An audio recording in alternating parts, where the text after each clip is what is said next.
Assalamualaikum warahmatullahi wabarakatuh. Selamat siang anak-anak, apa kabarnya hari ini? Semoga semua dalam keadaan sehat walafiat. Nah, sebelum pembelajaran dimulai, alangkah baiknya kita berdoa terlebih dahulu agar pembelajaran kita hari ini dapat berjalan dengan lancar. Berdoa dimulai. Berdoa selesai. Ya, anak-anak, hari ini Ibu tidak akan mengirimkan link absen karena Ibu akan melihat kehadiran kalian dari siapa saja yang mengirimkan tugas. Nanti Ibu akan kirimkan link tugasnya lewat grup kelas.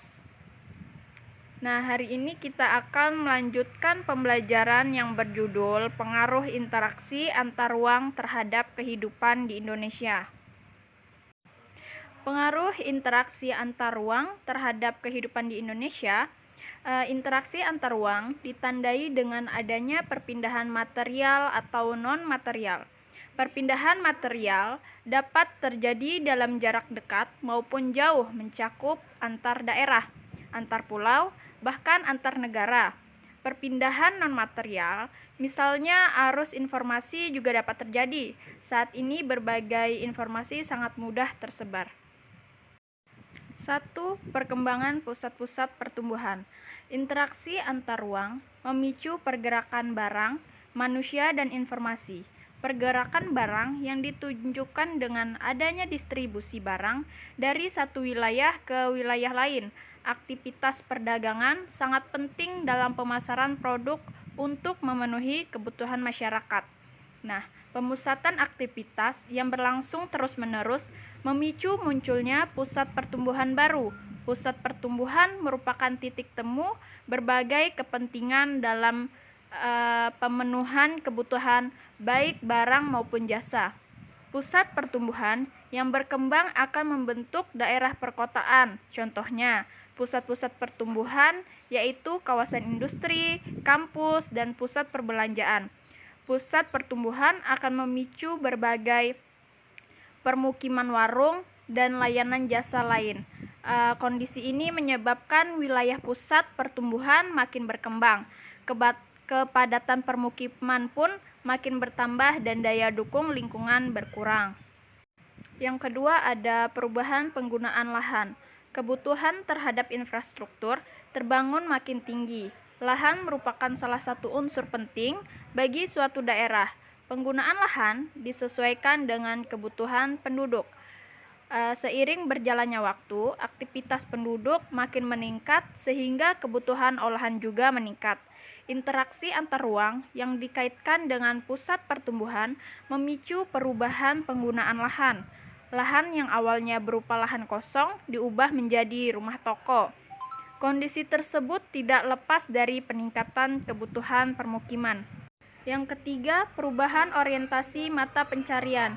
Interaksi antar ruang membuka peluang terhadap beragam pekerjaan. Interaksi antar ruang membuka peluang bagi penduduk untuk mencari pekerjaan lebih baik. Lapangan pekerjaan di pedesaan masih terkonsentrasi pada pengolahan sumber daya alam. Peluang kerja di daerah perkotaan lebih beragam. Kondisi ini menjadi daya tarik bagi penduduk desa untuk bekerja di kota. Sektor pertanian tradisional dipandang kurang menjanjikan sehingga penduduk mencari pekerjaan lain. Perubahan orientasi mata pencarian ini dipengaruhi oleh meningkatnya kebutuhan hidup. Yang keempat ada perkembangan sarana dan prasarana. Interaksi antar ruang memerlukan sarana dan prasarana yang memadai. Interaksi antar ruang dapat terjadi selama aktivitas penduduk masih berlangsung. Sarana dan prasarana yang baik akan memperlancar interaksi antar ruang. Sarana prasarana tersebut antara lain seperti jalan, jembatan, kendaraan, fasilitas umum, dan pusat-pusat perdagangan. Sarana dan prasarana ini mengimbangi dan mengakomodasi kebutuhan penduduk yang meningkat.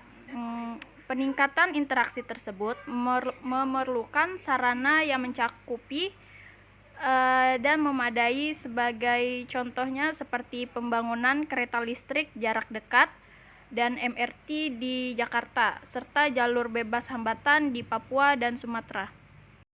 Selanjutnya ada perubahan sosial dan budaya. Salah satu bentuk interaksi antar ruang dalam masyarakat adalah interaksi sosial.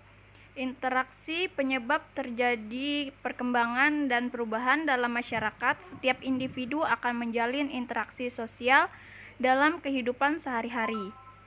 Contohnya interaksi yang sering dimulai dalam lingkungan masyarakat itu seperti berbincang-bincang, mengerjakan tugas kelompok, dan bermusyawarah. Interaksi dapat dilakukan antara dua orang atau lebih. Interaksi antar penduduk akan memunculkan rasa saling percaya, saling menjaga, dan saling menghormati. Interaksi tidak sebatas satu daerah, tetapi antar daerah. Indonesia memiliki banyak suku bangsa. Interaksi antar suku bangsa dapat meningkatkan rasa persatuan dan kesatuan. 6. Perubahan komposisi penduduk. Karakteristik komposisi penduduk selalu dinamis. Kuantitas dan kualitas penduduk senantiasa berubah. Kualitas penduduk dipengaruhi kelahiran dan kematian. Perubahan kuantitas penduduk juga dapat disebabkan adanya perpindahan penduduk dari satu tempat ke tempat lain. Ada yang pindah dan menetap, dan ada yang secara periodik kembali ke tempat asal. Serta ada pula yang setiap harinya pergi dan pulang. Nah, kondisi ini menyebabkan adanya konsentrasi penduduk di suatu daerah. Suatu daerah dapat menjadi lebih kompleks karena banyak penduduk atau pendatang dengan latar belakang berbeda-beda. Keanekaragaman latar belakang ini menyebabkan komposisi penduduk berubah. Keanekaragaman latar belakang tersebut seperti suku, bangsa, adat istiadat, agama, kebiasaan, dan karakter. 7. Perubahan ekonomi. Sektor perekonomian utama di Indonesia adalah sektor agraris. Potensi alam Indonesia sangat mendukung kegiatan pertanian. Seiring kemajuan zaman, aktivitas ekonomi penduduk Indonesia mengalami perubahan titik. Sektor perdagangan, industri, dan jasa mulai berkembang. Perubahan ini berdampak terhadap interaksi antar ruang di Indonesia. Dampak interaksi keruangan dalam bidang perekonomian antara lain kebutuhan hidup penduduk terpenuhi, pertumbuhan ekonomi meningkat, daya saing ekonomi meningkat, dan masyarakat lebih konsumtif. Yang terakhir ada peningkatan kualitas pendidikan. Salah satu faktor penentu kualitas manusia adalah pendidikan. Penduduk yang berpendidikan tinggi dan bermutu berpotensi meningkatkan kualitas diri. Untuk memenuhi pendidikan seseorang, pelajar kadang harus melewati jarak yang jauh seperti di luar daerah. Di satu sisi, kualitas pendidikan, khususnya jenjang pendidikan tinggi, di setiap daerah berbeda-beda. Di sisi lain, tidak setiap daerah memiliki perguruan tinggi. Kondisi tersebut mendorong beberapa mahasiswa menempuh pendidikan tinggi di daerah lain. Pendidikan berkualitas akan berpengaruh positif bagi masyarakat. Nah, dampak interaksi keruangan dalam bidang pendidikan antara lain keterampilan sumber daya manusia bertambah, daya saing sumber daya manusia meningkat, dan pola berpikir masyarakat lebih rasional. Nah, jadi itulah penjelasan tentang pengaruh interaksi antar ruang terhadap kehidupan di Indonesia. Nah, mungkin itu saja penjelasan materi untuk hari ini, dan Ibu ingatkan lagi bahwa Ibu akan melihat kehadiran kalian dari siapa saja yang mengirimkan tugas. Mungkin itu saja, Ibu ucapkan terima kasih. Wassalamualaikum warahmatullahi wabarakatuh.